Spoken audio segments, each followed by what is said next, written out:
오늘 요지경 재팬은 일본은 과연 성진국인가입니다. 한국에서는 보통 일본을 성진국이라 부르며 성문화가 대표적이며 성적 타락의 극한을 달리는 나라라고 평가를 합니다. 그러나 이것은 한국이나 중국과 비교했을 때를 말하는 것으로 성진국이라는 이미지가 있는 일본도 그렇게 성문화가 개방적이지는 않은 편입니다. 그만큼 한국과 중국이 일본과 비교했을 때 성에 대해 상대적으로 훨씬 깨끗하다는 것인데, 한국은 유교의 영향으로 인해서 중국도 엄숙주의의 영향이 남아있어 성의 순결을 지키고 있습니다. TV가 보급된 이래 일본 대중매체에서는 성에 대한 묘사가 자유로운 편이었는데, 한국에서는 드래곤볼의 서비스신에 대해서 말이 많았지만 일본에서는 그보다 더한 만화나 소설, TV 프로그램이 많았습니다. 드래곤볼 정도면 건전한 만화로 취급되었고, 세라복을 벗기지 말아요와 같이 한국에서는 밤무대에서 틀어줄 법한 노래가 일본에서는 저녁 시간대에 대놓고 TV에 나왔던 수준이었습니다. 규제가 강화된 2010년대 이후로도 성인물이 당당하게 판매되거나 심야 시간대 애니메이션에서 성에 대한 묘사가 상당한 편이라서 일본이 성진국이라는 인식이 박히게 됩니다. 그러나 실제로는 남녀 간의 차이가 많았으며 성별 따라 자신을 호칭하는 법이 다를 정도이며 여자는 집안일을 한다는 개념이 일상적이었습니다. 결혼도 격식을 갖추면서 한다는 인식이 지배적이라 저출산 문제에 큰 영향을 끼쳤는데, 일본은 첫 경험 평균이 18세로 한국의 21세보다 빠릅니다. 일본과 서양은 종교적인 이유가 있는 것이 아니라면 학생 때 총각이나 처녀 딱지를 못 대면 바보로 취급받을 정도로 남녀 불문하고 연애에는 매우 적극적입니다. 성매매가 전면 금지인 한국, 중국과는 달리 일본은 패션헬스라는 업종을 통해 일부 허용돼 있지만 직접적인 삽입 성교의 매매는 금지되어 있습니다.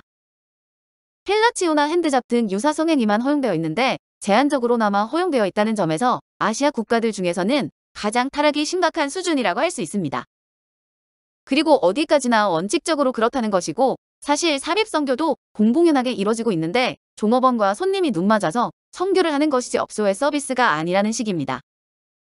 오사카의 토비타신치처럼 전통적 형태의 유곽도 찻집이라고 영업하면서 가게는 차와 다과만 제공했을 뿐이고 성관계는 종업원과 손님이 눈 맞아서 하는 것이니 성매매가 아니라는 식으로 피해갑니다. 갖은 편법으로 사실상 양지에서 영업을 하는 것이 특징인데, 성매매를 알선해주는 무료 소개소 같은 것들이 길가에서 버젓이 간판을 걸고 운영되고 소프랜드도 마찬가지입니다. 성기 삽입만 불법이고 애널섹스나 대딸, 스마타, 파이즈리, 펠라치오 등등 다른 온갖 행위는 불법이 아니기 때문에 패션헬스 등이 당당히 간판을 내걸고 대형으로 영업하고 있습니다. 아울러 포르노 제작이 허용되긴 했지만 성기의 노출은 금지되어 있어 날 것 그대로 드러내는 미국이나 유럽 쪽과 비교하면 대단할 게 없는 정도입니다. 그래서 일본에서는 법망을 피해 모자이크를 처리하지 않은 것을 발매하기도 하는데, 일본인 배우나 일본인이 이를 촬영하거나 구매해도 별 다른 제재를 하지는 않습니다. 통계에 의하면 일본인의 첫 성경험 평균 나이는 만 20.3세로 전 세계 평균인 17.3세보다 조금 더 높은데, 참고로 가장 빠른 나라는 아이슬란드로 평균 15.6세입니다. 그 다음은 평균 15.9세의 독일이며 미국은 평균 16.9세 때 첫 성관계를 가지는 것으로 나와 있고, 같은 아시아 국가인 중국은 18.3세라고 합니다. 대체로 서양 국가가 좀 빠른 것으로 나와 있는데 가장 느린 나라는 인도로 평균 19.8세였고 한국은 해당 조사에서 제외되었습니다. 참고로 한국의 경우 보건복지부에서 발표한 바에 따르면 성관계 경험이 있는 여성의 평균 나이는 21.3세 정도라고 하는데, 이것은 첫 경험의 평균 나이는 아닙니다. 참고로 남자의 경우는 모든 나라에서 여자보다 비중이 크게 낮으나 성의 보수적인 동아시아권의 문화 특성상 제대로 된 설문조사 결과를 확인하기가 어려워서 통계가 정확하지는 않습니다. 일본은 이 점에서 의외로 엄격한 법을 가지고 있기도 한데 음행조례라는 것이 모든 현마다 있어서 실질적으로 법률이나 다름없습니다. 만 18세 미만 청소년의 음행을 금하고 있는 것으로 진짜 연애를 통해 성교를 했다면 여기서 벗어나지만 진짜 연애란 게 관측자가 되는 경찰의 판단에 따라 좌우됩니다. 성교동의 연령은 만 13세이지만 이 조례에서 보비가 풀리는 것이 만 18세, 고3 생일부터이며 일본도 우리나라처럼 청소년 성관계에는 부정적인 인식을 갖고 있습니다. 실제로 일본에서도 성교를 즐기는 청소년을 비치 노는 애, 가정사가 안 좋은 애들이라며 안 좋게 보는 편이며 여고생이 애를 낳으면 학교에서는 무조건 퇴학을 시킵니다. 우리와 다른 점은 입시 경쟁이 치열하지 않아 청소년의 이성교제가 좀 더 보편화되어 있고 여자애들이 원치 않는 성관계를 거부하는 것이 드물어 어쩔 수 없이 성관계를 맺는다는 사실입니다. 나아가 성인 남성이 청소년과 같이 돌아다니는 경우 청소년 복지법에 위반된다고 의심받아 경찰에 불신 검문을 당할 수도 있습니다. 이 음행 조례는 같은 청소년끼리라도 예외는 아니어서 문제가 될 수도 있으며 심지어 어떤 년은 청소년 계도 명목으로 길거리 양아치들을 단속하는 조례를 만든다고 해서 논란이 되기도 했습니다. 이는 일본의 서브컬처만 봐도 알 수 있는데 학교에서는 일단 규칙으로 곧바로 귀가할 것, 그리고 불순 이성교제 금지가 자주 거론되며 실제로 어느 정도 사실입니다. 성인과 청소년의 관계가 거의 범죄로 간주되는 것은 이런 영향이 크지만 예외가 없는 것은 아니고 정확한 통계를 잡기 어려워 엄격한 법 조항이 있다는 것만 알아둘 필요가 있습니다. 다만 남녀의 순결에 대한 인식은 다른 나라와 차이가 있는데 일본 문부과학성의 조사에 따르면 혼전 순결에 대해 남자는 40%가 여성은 29%가 그렇다고 답했습니다. 그런데 최근에는 일본에서 남녀를 불문하고 혼전 순결을 지켜야 한다는 생각이 많아지고 있는데 2018년 대학생 설문조사에서 남녀의 56.3%가 혼전 순결을 지켜야 한다고 응답했답니다. 일본인들의 평균 결혼 연령은 남자 30대 초반, 여자 30세 정도로 여성의 결혼 연령대는 한국과 비슷하고 남성은 한국보다 조금 낮은 편입니다.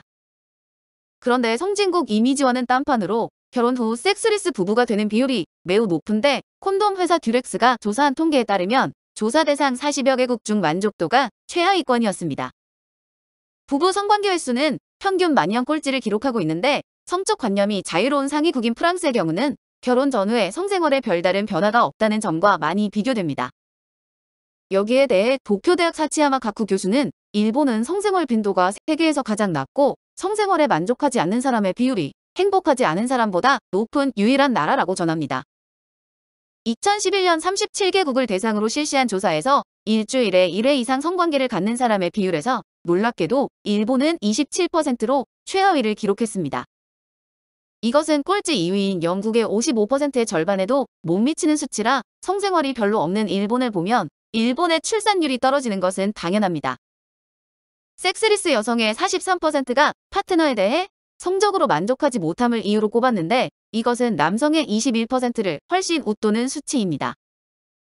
여성의 불만족 비율이 남성의 2배인 이유는 섹스리스 커플의 77%는 섹스에 대해 이야기한 적이 없거나 거의 없는 것으로 나타나 불만을 제대로 전달하지 못하기 때문인 것으로 보입니다.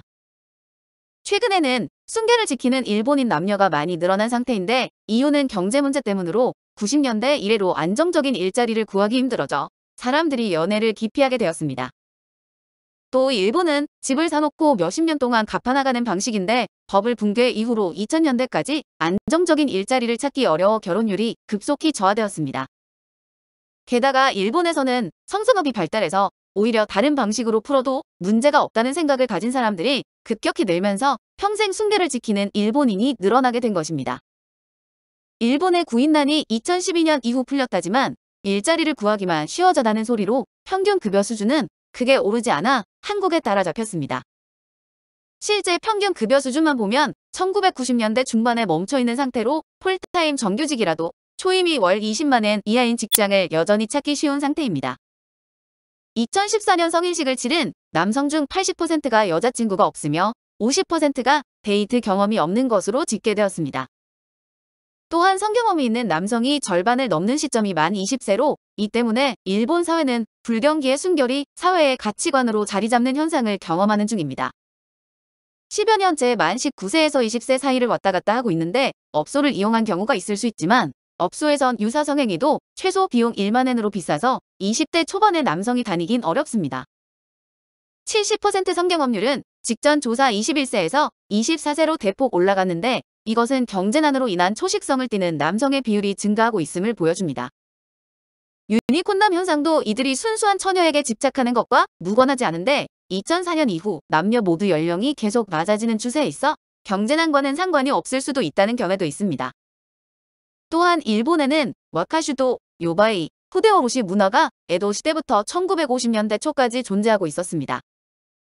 와카슈도는 남성 동성애의 한 가지 형태로 전해지는데 해안 시대의 공가나 스님 사이에서 유행했던 것이 시대가 지나면서 전국 시대에는 무가에서도 당연시되었습니다. 이 즈음, 높으신 분의 취미에서 일반인들도 즐길 정도가 된 것으로 보이는데 이런 남색 풍습은 에도 시대에도 성행하며 당대 남색을 다룬 소설이나 그림들이 적지 않게 나옵니다. 그러나 메이지 유신으로 성관념이 서구화되고 남색 풍습이 지탄의 대상이 되면서 사라졌고 동성애도 상당 기간 동안 음지에서 행해지거나 특이한 사람들이 하는 행위로 여겨졌습니다.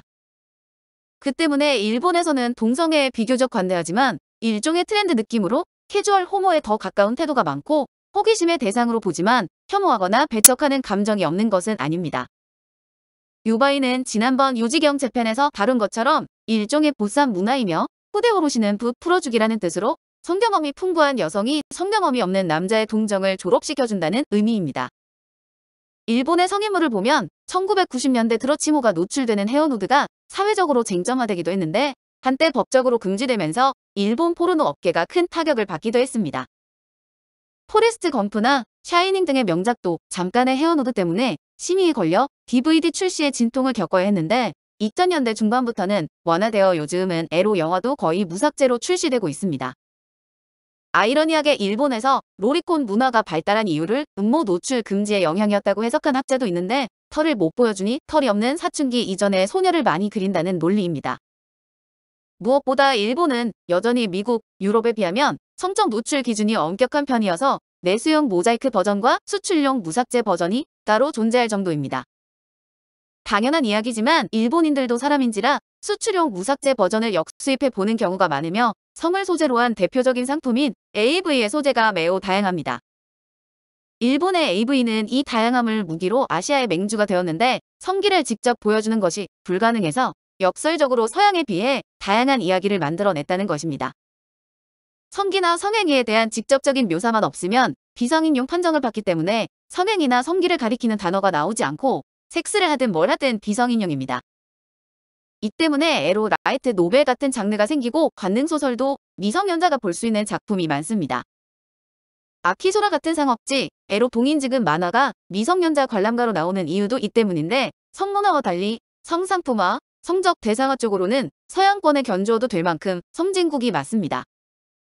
마지막으로 일본은 사촌간 혼인이 가능한 나라인데 한국인한테는 특이하게 느껴지지만 법적으로 사촌간 근친혼이 합법인 나라가 불법인 나라보다 더 많습니다. 다만 가능하기만 할 뿐 실제로 사촌간 결혼이 흔치 않다고 하는데 비교적 특이한 상황에서나 볼 수 있는 케이스입니다. 오늘 유지경 재팬은 일본은 과연 성진국인가였습니다.